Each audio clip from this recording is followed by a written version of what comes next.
কিছুদিন আগে UAE government 30 দিনের একটা গ্রেস পিরিয়ড চালু করেছে। অনেকে বিষয়টা ভুল বুঝছেন এবং বিষয়টা আবার অনেকের ক্লিয়ার না। আবার দেখছি অনেকে এটাকে সাধারণ ক্ষমা বলেও প্রচার করার চেষ্টা করছে, যেটা মোটেও ঠিক না।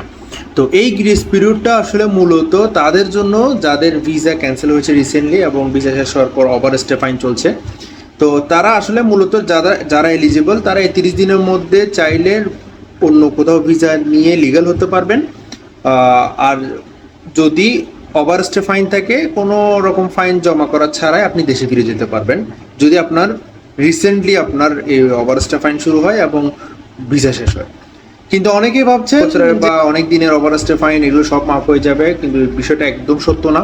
এই গ্রেস পিরিয়ডের একটাই উদ্দেশ্য, সেটা হচ্ছে মানুষকে সুযোগ দেওয়া যাতে আপনি আপনার নিজের স্ট্যাটাসটা ঠিক করতে পারেন। তো এটা এমন কোনো ঘোষণা নয় যে সবার পুরনো ফাইন মাফ হয়ে যাবে।